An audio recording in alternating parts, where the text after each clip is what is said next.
always has a great talk, so welcome.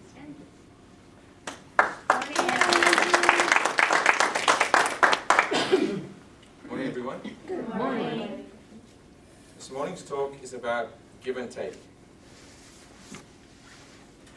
I've certainly taken my fair share of energy over the years in the form of assistance, money, guidance, support, and much more.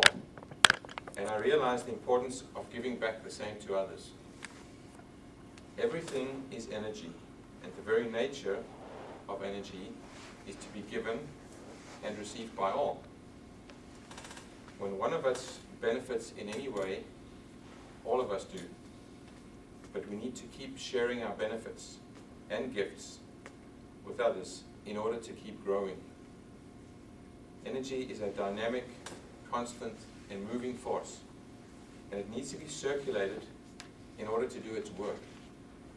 When it becomes blocked or stuck, it ceases to fulfill its purpose.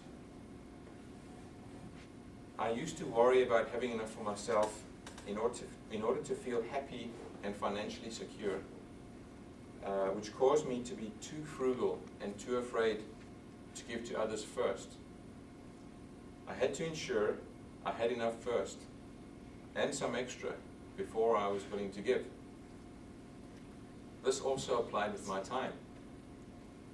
As a routine, I had to do what I normally felt like doing first, when I felt like doing it.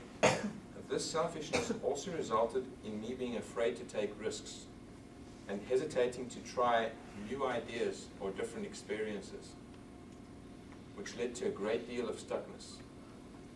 Not to mention stress, frustration, and unhappiness.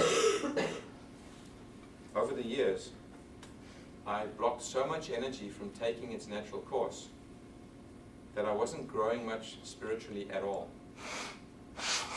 By making the choice to serve and give to myself more and to others less, I created an imbalance and blocked the path for myself to receive even greater gifts and allow others to benefit more from me. Maintaining a healthy balance in any area of your life is key to positive growth. Give much of yourself to helping others, and be grateful for everything in your life, no matter how small or how simple it is. Sometimes we don't realize how valuable something is until we no longer have it. Learn to enjoy things as they come to you, as well as when they leave you. Life is full of give and take.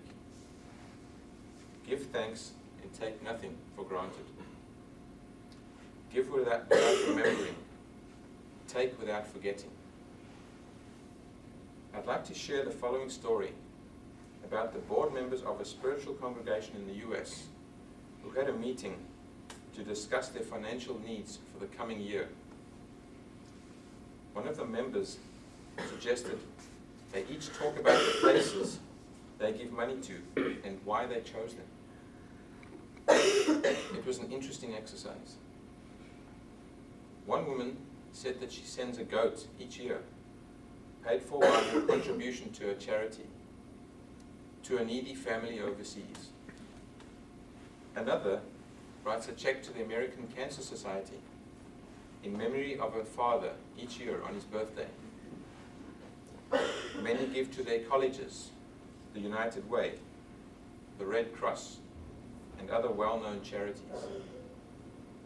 Others focus their donations on one cause to which they feel very dedicated, such as an animal rescue group or an environmental organization. What we do with our money is a sign of who we are and what we love. Our individual money trails are reflections of our priorities, experiences, hopes, dreams, and wealth. As one Benedictine monk says, abundance is not measured by what flows in, but by what flows over. When most of us are being forced to make hard decisions about where to put our limited resources, what we reveal about who we are by what we give.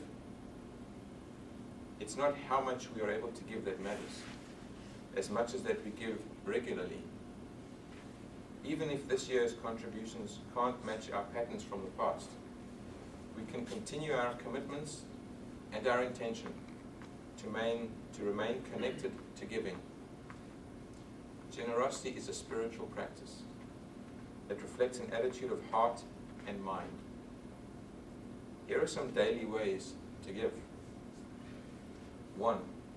Put a small bill or coin in a place where you can reach it quickly. Give it away to the first needy person you meet, without stopping to evaluate how the money will be used. This simple practice cultivates the habit of giving without thinking about what you might get back. It reminds you that everything you have is a gift from God, to be freely shared. 2.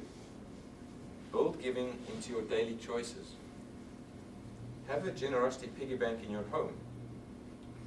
When you resist the impulse to go out for an expensive dinner, put a note in this piggy bank with the amount you have saved by eating at home. Children might use to forego buying a new toy and put some of that money in the bank. Periodically, empty your generosity bank and have a family council to decide how to distribute it. Be creative in how you fill the bank and how you give its contents away. You can have a lot of fun with this practice. 3. Get friends or co-workers to join you in giving. Whenever you get together for a social with friends, have everyone put a couple of coins into a kitty for someone or someplace in need. Or start a friendly competition at work to pool together some money for a particular charity and see if your company will double your gift. And 4, inspire yourself by reading about giving, which is a blessing for both the giver and the receiver, because it creates a connection with the vast expanse of humanity. Giving money is only one means. Generosity can also involve caring for the environment, offering love to a homeless animal, sharing your possessions, forgiving and being patient with others, providing hospitality, and many other gifts. Most of you may know of the movie called Pay It Forward, which shows what happens when an 11-year-old boy is given a school assignment to think of an idea to change our world and put it into action. He decides to do a good deed for 3 people and then ask each of them to pay it forward by doing similarly big favors for 3 others. Before long, his project becomes a movement, demonstrating how a little love and kindness can really make a difference in the world. The universe operates through dynamic exchange. Giving and receiving are different aspects of the flow of energy in the universe. And in our willingness to give that which we seek, we keep the abundance of the universe circulating in our lives. I'd like to share the following quote with you. I will give something to everyone I come into contact with, and so I will begin the process of circulating joy, wealth, and affluence in my life and in the life of others. Today I will gratefully receive all the gifts life has to offer me.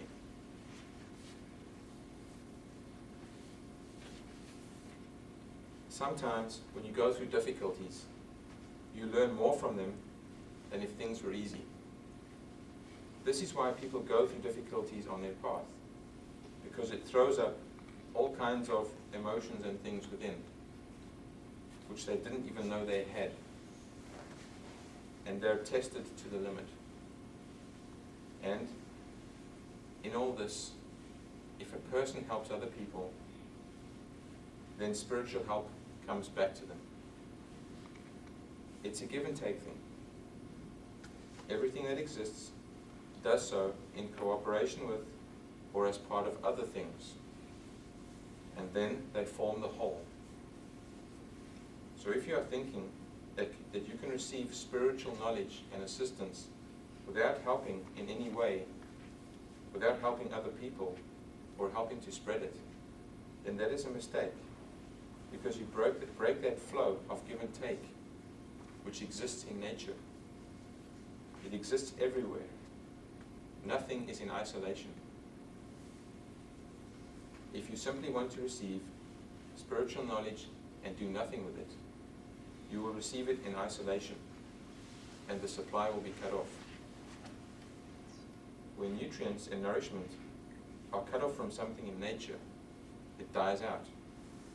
And that is exactly what happens with spirituality. So it is worth looking at what you can do to help others to progress spiritually and to be part of the whole. In that way, you're going to get help spiritually too. And this is how to move forward. By doing this, it is going to help the world. It is going to help people to change. People who are looking for information on awakening, who are going through great psychological struggles or other difficulties, and are looking for something that will enable them to change. And the means to give them that knowledge is here. The teachings that can be passed on to humanity. Anyone can become part of this change that is so important and so needed. It's not going to happen on a mass scale, because many people are not really interested in changing fundamentally. Many like the idea of becoming more aware, of being more spiritual. But real change takes a lot more than that. It means discovering things in you that you don't like to see, admitting mistakes, and essentially humbling yourself. Even though many people don't really want to change, it can be sufficient enough that people who are interested can really do great spiritual work. It's about providing an opportunity to those who are attracted to awakening, to the real spiritual work. Any of us here can make a big difference in the lives of others, as well as our own. For me personally, the biggest amount of personal, physical, mental, and spiritual abundance I've received by far has been the direct result of our very own Divine Light Spiritual Foundation. And I'm sure I'm not the only one who feels this way. This is now my favorite family, and I'm happy to offer my support in return, in whatever capacity I can. Just think of how all of you have benefited from the gifts that our foundation has given, and ask yourselves how you can offer your support in return to keep it moving forward. Our spiritual family needs your support just as much as you need ours. So I encourage you to give a helping hand in whatever ways you can to keep this foundation growing. Keep circulating the gift of giving, and the receiving can only make its way back to you. Thank you for allowing me to share with you this morning.